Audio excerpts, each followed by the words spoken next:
What is up guys, Wraec is here with a new video, and today we got Ravaged Realm back on the VN server. We're going to take a look at it. I'm going to give you a little bit of a preview of this entire 1.24 update because it included much more than just Ravaged Realm. There will be a guide, however, every single day on Ravaged Realm so that you can get the best boss teams, the best teams to fight every single day just here on my channel. So if you don't want to miss that, make sure you subscribe to the channel. For today, we are only going to do a little bit of a preview. And you can see the first thing already, the layout has changed a little bit. We have like an event tab here and it's full. It is full. And that is really for a good reason, because this 1.24 update brought Winter Revelry, a winter event, which is very nice. We're going to take a little bit of a look at towards the end of the video. Relentless Rumble, once again back with a surprise guest that I kind of feel guilty a little bit about. And then we have Ravaged Realm now here. And Ravaged Realm, many people already thought about it against Thalassa. I saw that definitely in my comments that we were going to fight Thalassa. So yeah, there she is. And once again, we are going to go into basically the same format we had against Sahara. If you have no idea how that works, basically we have this 17-day, it says 16 days, 17-day. Squad phase in which you every day fight with a different squad. You have the Immortal Squad, Dauntless Squad, Sylvan Squad and Aurora Squad, and those squads are each associated with a specific faction. So in this case today we have the Immortal Squad, which is associated with the Graveborn faction and supported by a few Hypogean and respectively Celestial heroes. So today we have Skalita, Tillene and Dundinger. Those will stay the same for the entire time.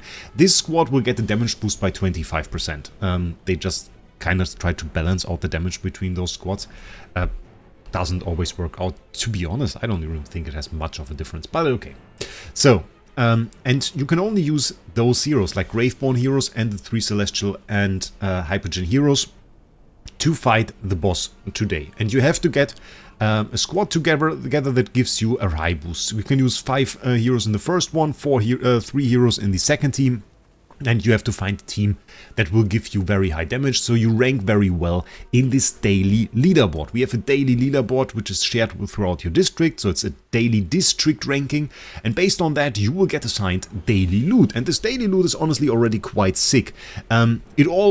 It's mostly centered around the final loot really in this game mode, but the daily loot is kind of nice. We get the Valor Awards. Those will grant you a frame, and this Dead Tide Search frame, which you can upgrade by collecting those Valor Awards up to 350, which will get you this mythic one. I can't show you a bigger picture. It looks kind of fancy though, at least on the small picture. There is no bigger picture somehow. They didn't include it in the frame selection. And then you get up to 5 Twilight Essence. You get Branko Essence, which you can use to get mythic charms. On the top ranks, up to 120 a day.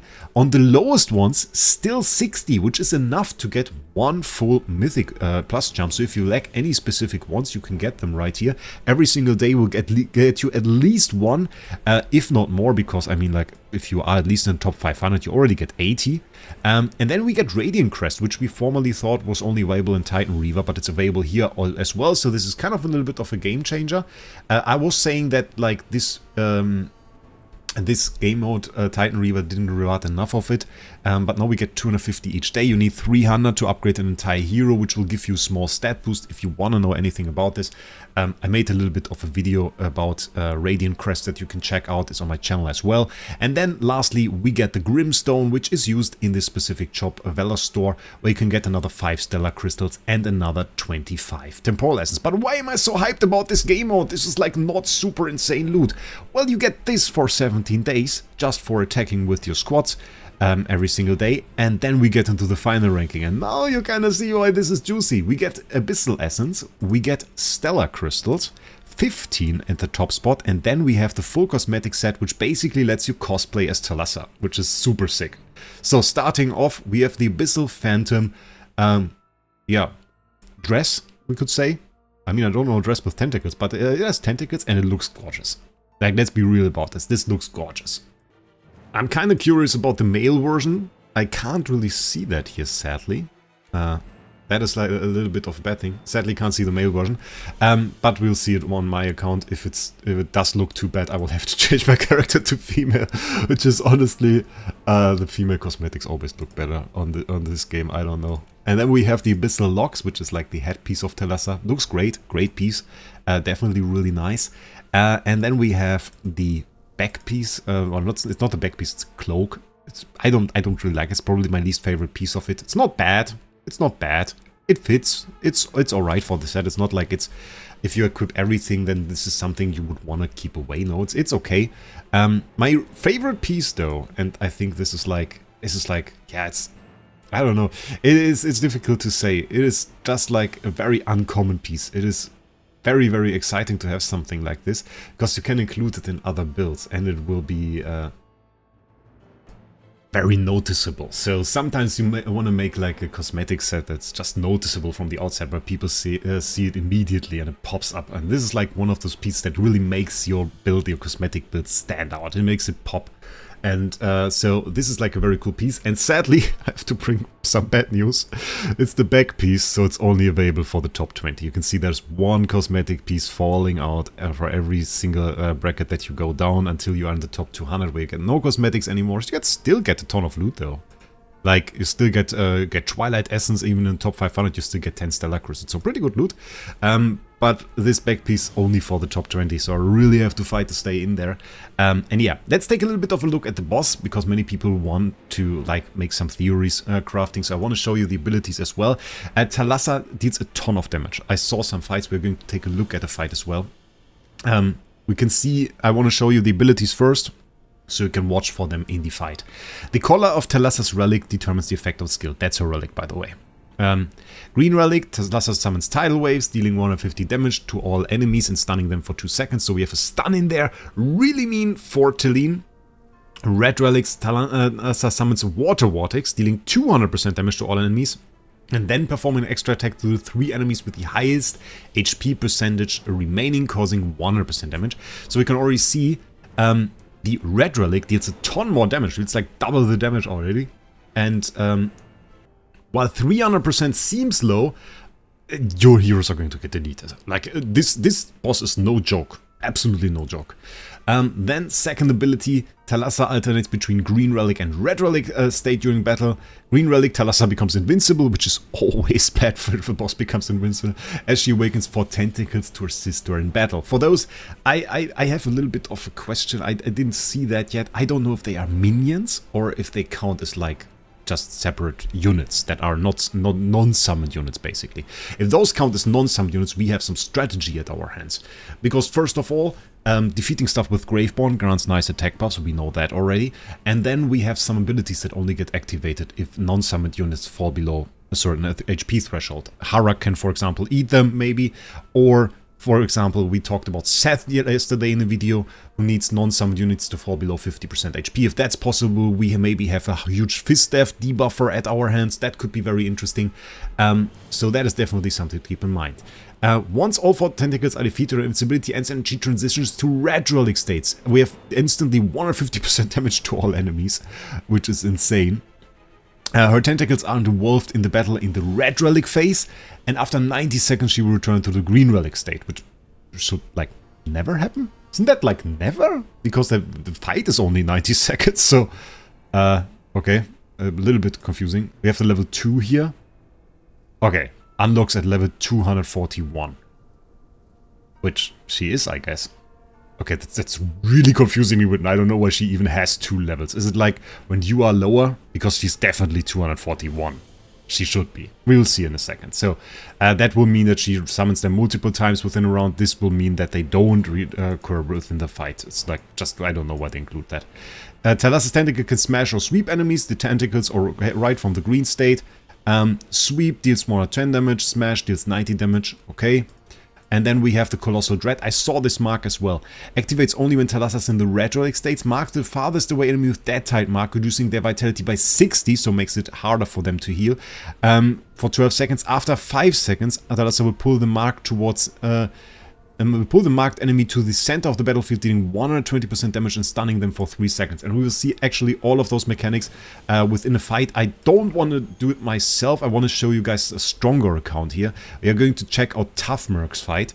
Because of one thing before we do that.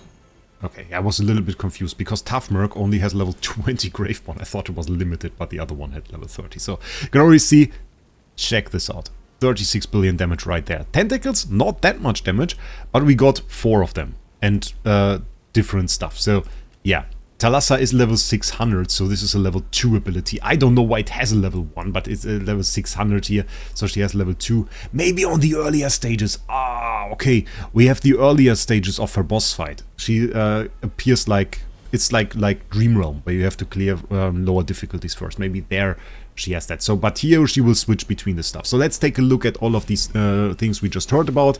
First of all, we start off green face, we see tentacles. I really only see 2.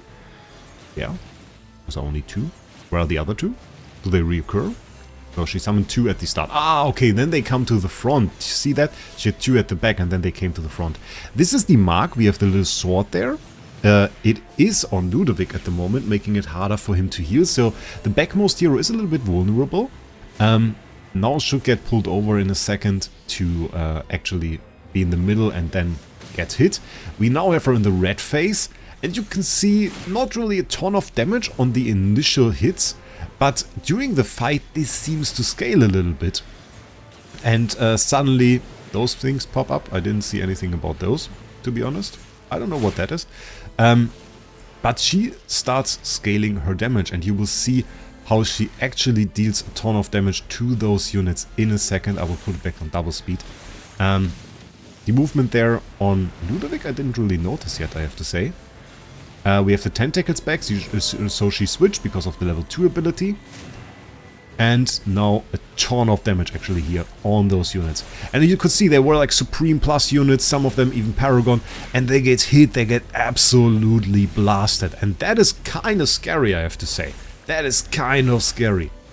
So definitely a boss here where we have to take damage into account. And I have to say, on the one hand, that is something I don't really like. On the other hand, I mean, like, not having to focus on survivability at all kind of takes away one perspective of the boss fight. So yeah, this was like the team that he used. Kind of cool.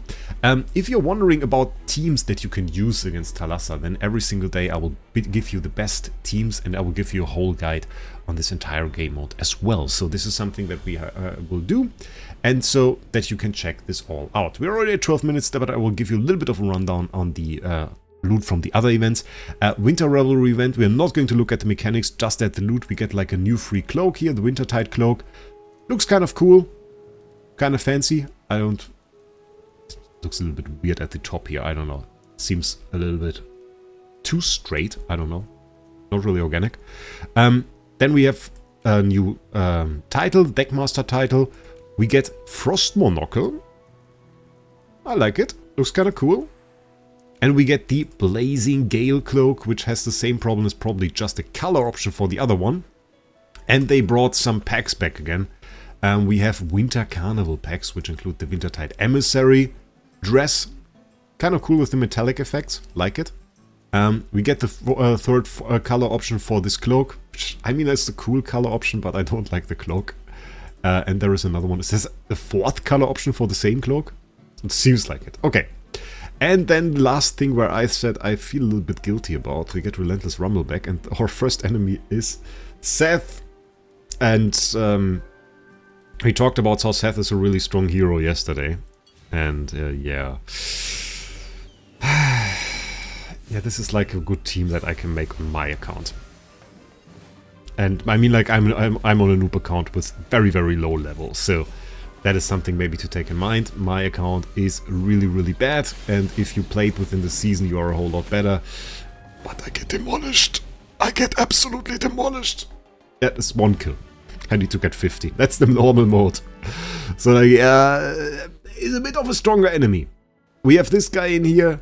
We have, of course, our Sylvina, as we know, also strong assassin, really. And then for the last one, we have the Dead Tide Mage. Very interesting, actually. To see this guy in here. Definitely, I always like when they bring like the normal enemies. I prefer the enemies usually, like Dead Tide Mage and stuff, over the normal heroes, just because they're a little bit more, well, intricate. They have some meaner abilities usually. But yeah, we'll take a look at that. That's all for today's video. I hope you enjoyed it. Definitely stay tuned for the Ravaged Realm guides. We're going to do that a little bit closer when it's all live on the global server. Hope you enjoyed this preview. And with that, I wish you a great day. We'll see us in the next one.